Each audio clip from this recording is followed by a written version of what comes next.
So, Kawaka YouTube Dano here. So the previous video was a little bit of a sad video because of what happened to Stuki's car, EJ. Right now he doesn't know what he's planning to do with it. And he's a little bit down. So I don't think you guys will be seeing him for now in future videos because he still needs to pull himself together about what happened to his car. So yeah, that's a bit of a sad news. But today I have a bit of a good news because I'm going to be introducing my newest daily driver. Okay, so that is my dad's R1, but this is my newest daily driver. It is a Dayang, a Savers Dayang DY50B. So it's a pretty common bike in my country. A lot of people have it, and it's pretty common. Yeah, so it originally came with a 50cc engine, a 50cc 4-stroke engine. So the 50cc is very reliable and it's very fuel efficient to have as a daily driver.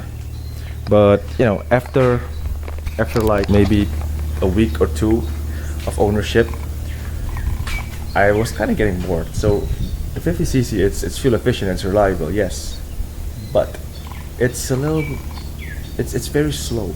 It's a little slow, and with the distances that I'm driving every day, I just couldn't take being an hour on the way, and it's kind of frustrating.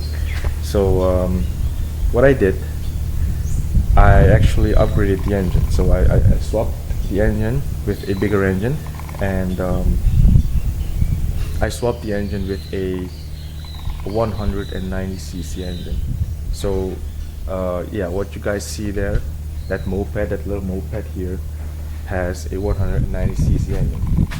It's actually a motorcycle. It's a pit bike engine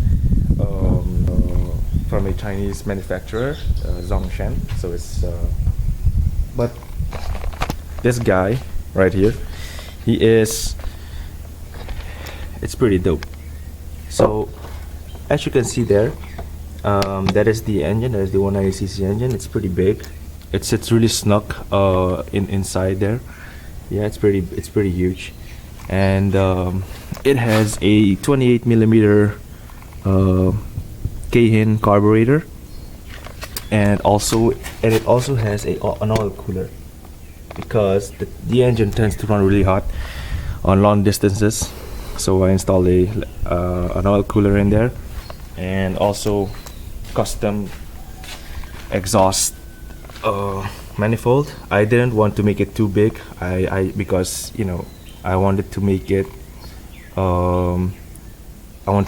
have a lot of torque on low RPM, because I'm cruising basically high distances. I'm not going to be racing the bike, so it's a daily driver. So yeah, custom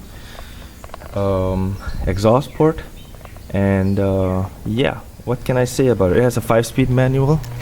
So the original engine was a semi automatic. It has a semi-automatic transmission, 4-speed. So basically, it's just down 1, 2, 3, 4 without any clutch, clutchless. And this one has a 5-speed with a clutch. So this had to be installed separately. And as you can see, this thing is from a motorcycle, so it's a little bit longer than my handle. So yeah, that sticks out a bit. But also, the problem with it is actually the bracket should be inside here, but because there's a lot of switches and a lot of things going on in there, they decided to put it on the outside. So the handle went a little bit outside, and they put that between the handle and the dashboard. So as you can see now, here, that's the handle. Actually, this is the rubber handle that went a little bit outside, but the steering is a little bit offset, and this one is still too long. So as you can see, it is a bit on the off side. So if you see from the front, if you look at it from the front, you can see that side is a little bit longer than this side. It's a bit offset. I don't know if you can see that, but when you watch the bike from front, it's a little bit unequal. You can see there, it's short, and that side is a lot longer, which is, it's kind of weird to say. It's not symmetrical. Yeah, this side is a little bit longer. Yeah, but that needed to be done on this particular one. So of the Chinese bikes, there are actually two main Chinese brands, right? So this one is the Dayang, nicknamed Flash. Also, the Dayang has there's the Dayang and there's the Filong. So what I have heard from locals is that the Dayang is better made. So the frame and even the plastic is a bit better made than the Filong ones. So the Filong frame, they tend to snap, the brackets tend to snap, and when you put a big engine like this, you know, it tends to break and snap the brackets from the engine, and that's why I went with the Dayang. The Dayang is a little bit more sturdier and a little bit more quality, but it's also a little bit pricier. So yeah, that's the reason also why I took one. I took the Dayang.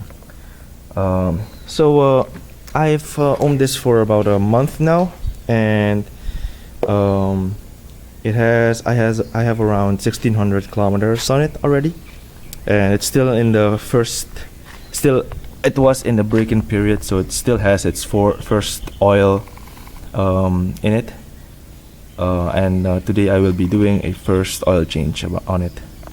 So I hope this is a bit of exciting news that I have a 100cc daily driver. It's pretty fast. The difference is pretty significant, I must say. It's not a moped anymore. It's closer to motorcycle. The torque on it and even the gears are a lot longer. I come to speed a lot quicker. It's different. And top it all out, look, my previous moped, or at least I still have it, but my previous daily driver, the blue moped, the blue Yamaha V50, the V80, has an 80cc two-stroke engine, right? And the two-stroke engine, the 80cc, was also a little bit upgraded. So I had a bigger bore and a performance exhaust, and it was a little faster than a normal stock 80cc two-stroke engine, right? So it was a little faster. But I must say that this thing, it's significantly faster. The difference is night and day. You can, I don't know. This thing has more than twice the displacement of that engine, and that was a 2-stroke. This one is a 4-stroke, and I must say that even though this one is faster, the 4-stroke is a lot more fuel efficient, I must say. So I'm very stoked. I'm very excited on having this. So yeah, I hope that is exciting news. I will be putting the footage from last time because I'm basically doing this all over again. I'm going to be putting the footage from last time, and since my phone died, I actually bought another camera. So I'm filming with another camera right now. I hope the audio is good. I hope the video quality is good. Yeah, that's so. I will be including the footage from last time, and I hope you enjoy the video.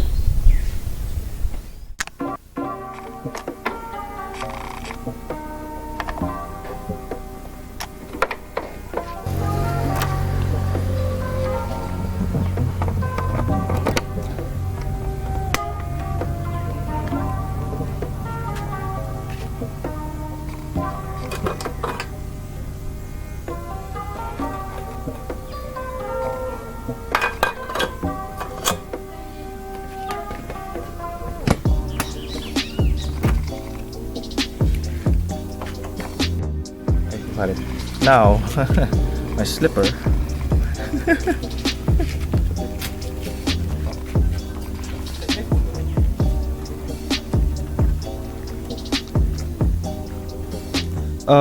Normally, I would start it with the electric starter, but after 2 days of use, the chain of the electric starter snapped, so I cannot use this anymore. So I went to the dealer and they said that it's a common problem with these engines. So I don't know if that's true or not. If people driving this, drop a comment down below.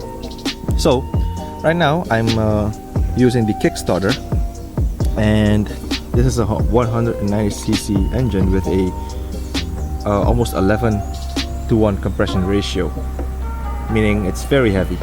It's kind of like an all-terrain bike to start, basically.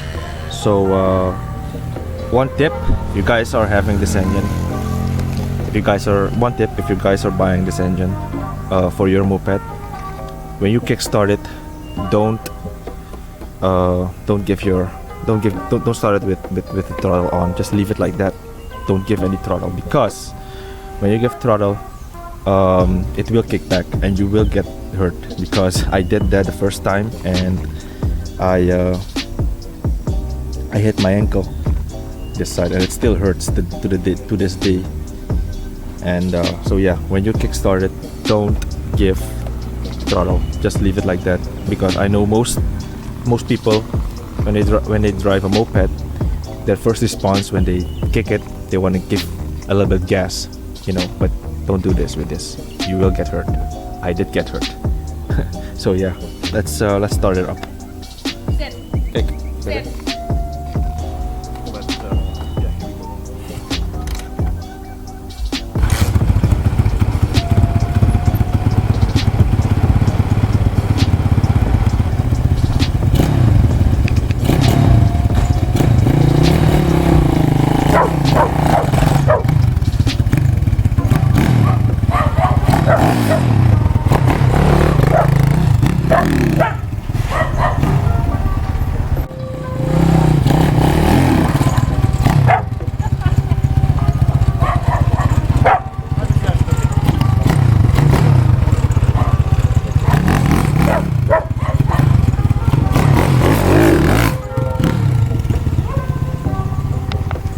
Honestly, it's for long distances, because when you're driving in traffic, you don't want to what, do you?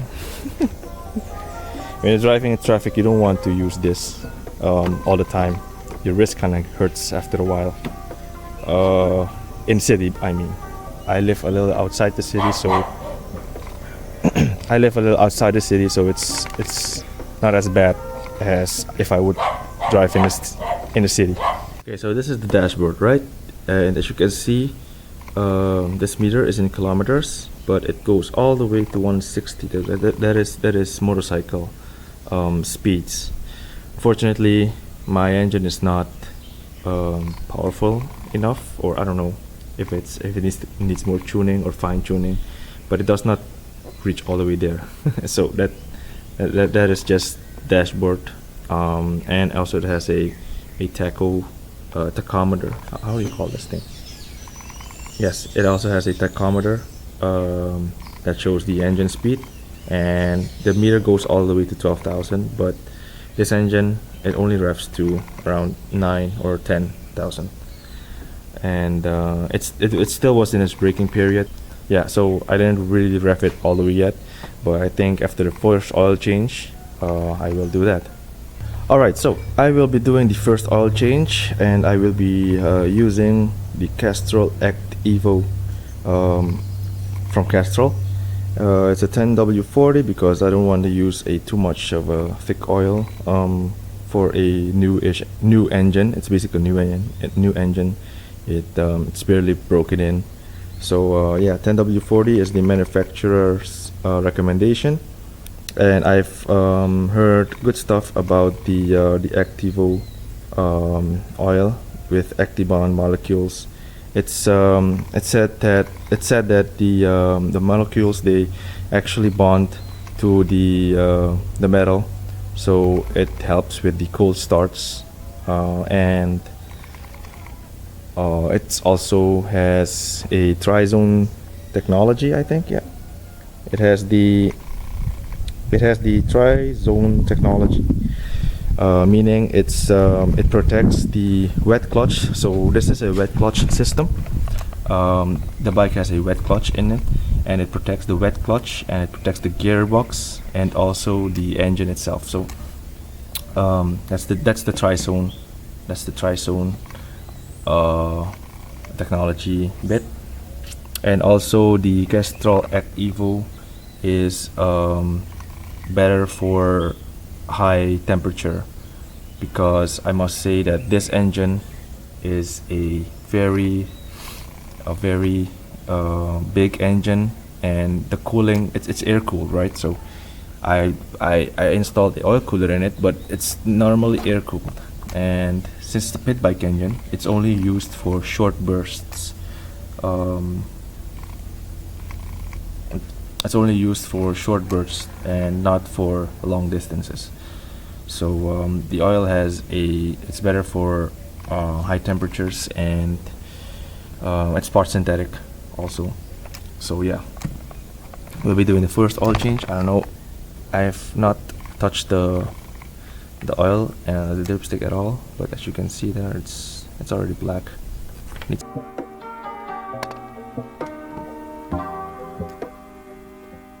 Okay, there we go. That is very black, man. Okay, so what I didn't know is that this bike actually has a oil filter.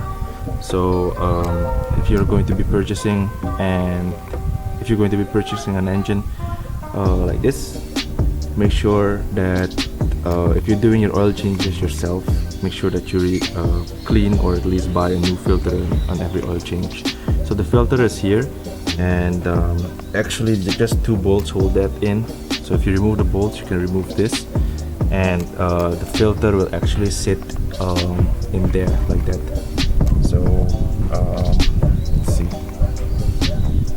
So the filter sits like this, right, on the nipple here, and there is a spring inside that goes like that. So that's something to know if you're going to be buying an engine like this, and you're going to be servicing it yourself, doing the oil changes. That should be noted. So yeah. Okay, so if you guys haven't noticed yet, this engine has a dipstick and also a looking glass to kind of know how much oil you have left. So yes, I don't know what the capacity is of this, but I only bought 1 liter, I will be filling a little extra because of my oil cooler. I think that the oil cooler will take up a lot of oil also, the lines, and the cooler itself is it's yay big, so I think I will be putting some extra oil to cover that also. So yeah, I'll be filling it up right now.